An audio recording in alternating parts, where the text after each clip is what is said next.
So expats fleeing the Philippines, will there be some major changes in June 2025?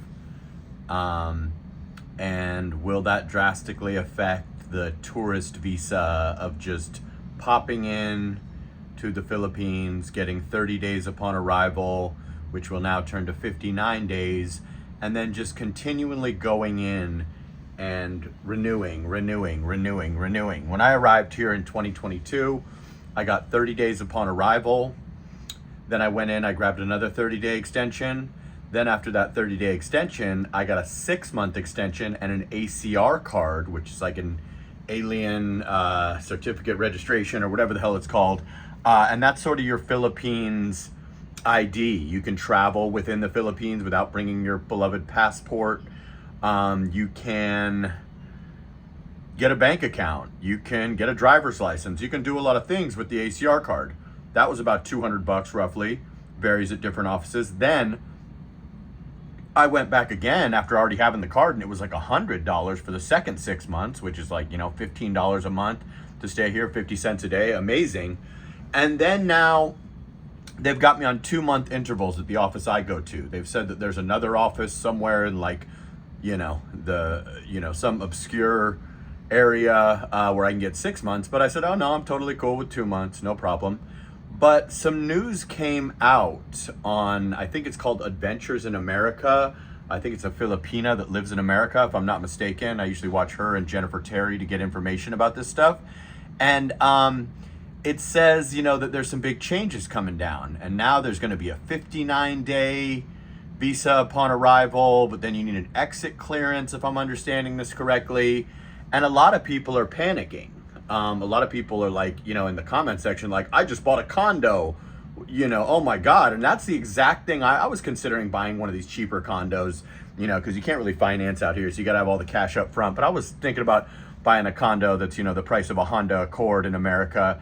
And I thought about it and I thought, well, you're still kind of new here. You've only been here like 2 years and you're on a tourist visa, and we don't know what the future holds unless you're marrying a Filipina or you're buying the SRRV, which you may need to be 50 to get that or whatever. And I'm not a military guy, so I believe there's a big deposit or a big payout or something to get that. I think I'm going to hold off on, spending my net worth on a condo right now. Basically, it seems as though in June 2025, something's going to pass. They're still not mentioning the digital nomad visa, which is what I want. If you make $2,000 or more a month on paper, as a digital nomad, you qualify for that supposedly. But there was no mention of that. But in the comment section, somebody was saying, well, what about the 36 months?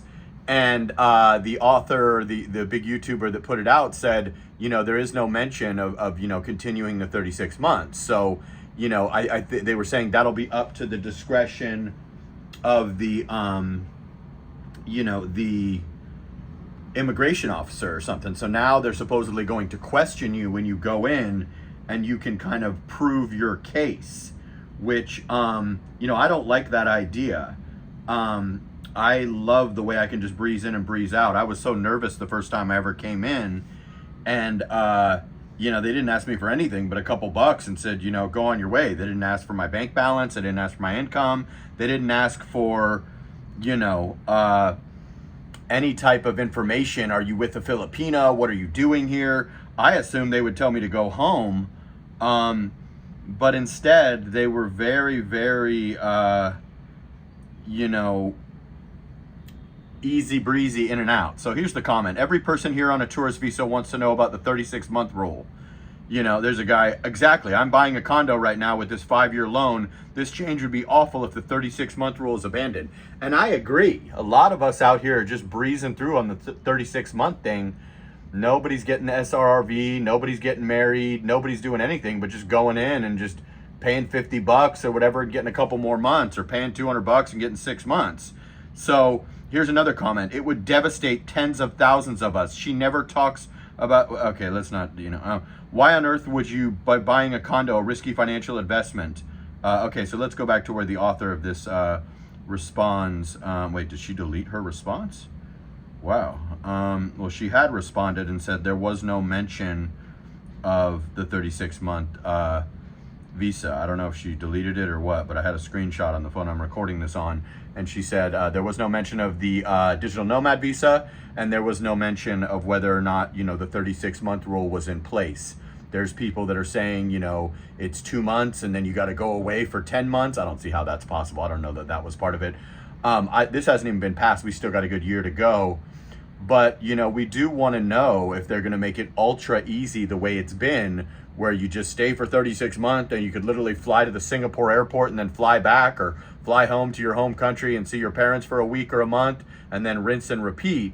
They've made it ultra easy, and that's why a lot of people under 50 especially have chose this over Thailand, along with the language and the friendliness to the people and the women and the beaches and everything else I talk about. But that's the $1 million question. Everybody person on here on a tourist visa wants to know about the 36-month rule. There was a response here. Apparently it's gone. But yeah, she said that they made no mention of whether it's going to be 36 months, and that will be up to the discretion of the officer. So it sounds like every time you go in, you could be at risk, condo or no condo, girlfriend or no girlfriend, of being told, hey, we don't like your story, get out of here. So I don't understand how that would make sense for a country that's not exactly doing great from a GDP perspective and just from a overall wealth perspective. To kick out, what is there, 30,000 dudes over here in 2024 that are stimulating the hell out of the economy, like myself and many of my subscribers. But maybe they don't care. Maybe, I don't know. I'm just a tourist. I don't make rules. It seems like it was a bit of a vague video, and I don't know why that response is gone, but yeah, that's basically the gist of it. So I don't think that would make sense. I think that, like foreigners or not, we're stimulating the economy. A lot of these guys are taking care of their girl and their girl's parents. A lot of these dudes are building houses in Filipinas' names. A lot of these guys are buying these overpriced condos. A lot of these guys are taking trips, like myself, to El Nido and Boracay, eating out every day, renting multiple condos, buying this and that, cars. So I would think that would be a major financial hit if you're going to make it that hard. I think a lot of people would go to Thailand, go to Bali, go back home, whatever they have to do. So I'm very interested in what goes on with the digital nomad visa. I'd like to obtain that visa again. From what I've heard, as long as you make $2,000 a month digitally, you qualify for that. So there's definitely never been a month where I would not qualify for that. So I'm definitely interested in that. And I really hope that they make it easy breezy like it's already been, where you just pop in and pop out, no questions asked, no nothing. Hey, I like the Philippines. Okay, cool. Give me $50. Hey, loving it here. Here's my address. There's never been a question about, oh, are you dating a Filipina? Oh, how much money is in your bank account? Oh, what do you do for a living? How are you, getting money every month to stay in this country? I can understand not wanting like homeless expats here and stuff, but even the brokest bum expat that gets $1,200 a month, from their little check or whatever, little social security check or whatever, that's like a, decent citizen out here. Realistically, a lot of people are living on $400 a month, $500 a month, so $1,200 a month. You're still able to stimulate the economy with your little tiny, $300, $400 apartment and buying some food, eating out, whatever the case may be. So definitely interested to see how this shakes out. Sorry that this is a bit vague. It seemed like the video was a bit vague and there's still a lot of question marks, and this has not been implemented, if ever, until June 2025. And apparently maybe it will be up to the discretion of the person at the, immigration office or whatever you want to call it, when you go in to continue renewing, as I have been doing.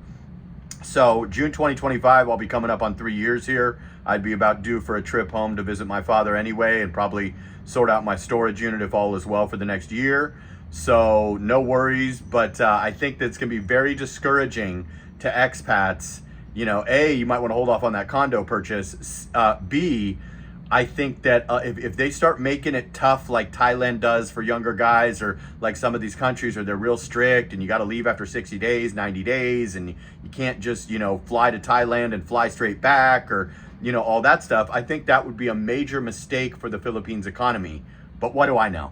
I'm just a tourist. I've only been here 2 years. Whatever happens, happens. I don't make the rules. I'm just reporting this vague video that I saw. Everybody go check it out on Adventures in America. I like her. I like Jennifer Terry. Great information sources for that stuff. But yeah, I anticipate that a lot of expats would flee the Philippines in that situation and either go back home or go to an adjacent, neighboring country or whatever. So like, comment, subscribe, share the video. I know this isn't my typical video, but I figured, people want to know about this stuff if you haven't heard about it yet. And this would affect me personally and probably all of my subscribers that are living here, just got here, or moving here. So figured it was worth a quick vid. Sana all. Like, comment, subscribe, share the video. I do consultations, Jasperinthephilippines at gmail.com.